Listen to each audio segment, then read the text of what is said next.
Hey, Garland Vance here. I want to tell you about one of the most common mistakes I see high achieving leaders make. See, every high achiever loves to accomplish a whole lot, but their dreams always exceed the time that they have. And when that happens, their commitments tend to exceed their capacity. And at that moment, when there's more to do than a high achieving leader knows how to do, they tend to make a critical mistake. They think that in order for them to achieve those big dreams and high priorities, they need to increase their capacity. Now, whenever they say that, what they mean is that they need to either hire more people, delegate more projects, or more often than not, they need to sleep less, get up earlier, stay up longer.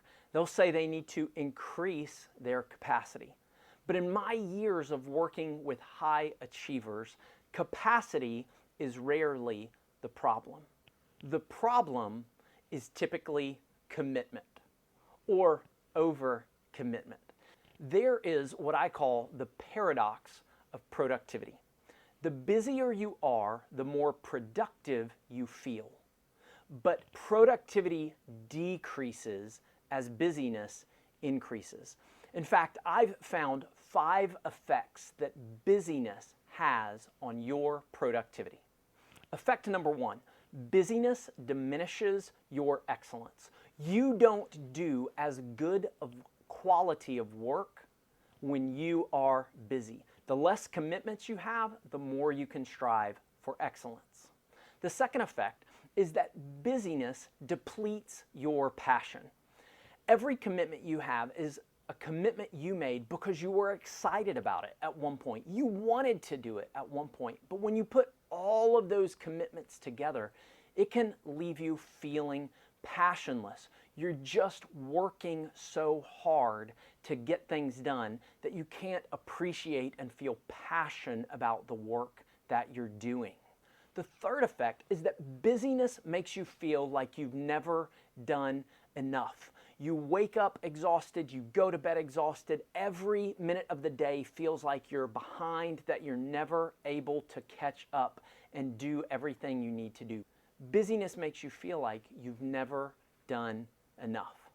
The fourth effect is that busyness exchanges accomplishment for achievement.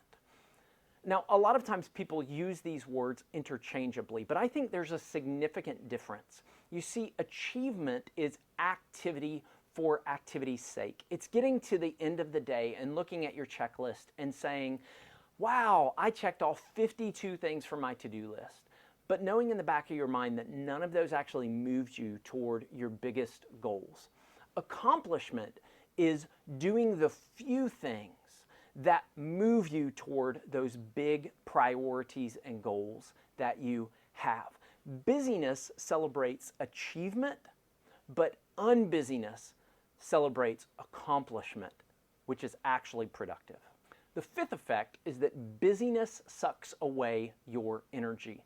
You expend so much energy changing topics and changing things that you're doing and moving around and what's called context switching from one thing to the next. You expend so much energy that busyness actually sucks energy out of you instead of putting energy back into you when you accomplish your big projects. So let's go back to the productivity paradox. The busier you are, the more productive you feel.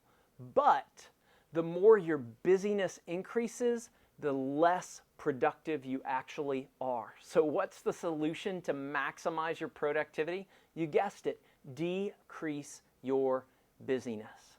If you want to find out how to decrease your busyness, check out killbusy.com/quarantine.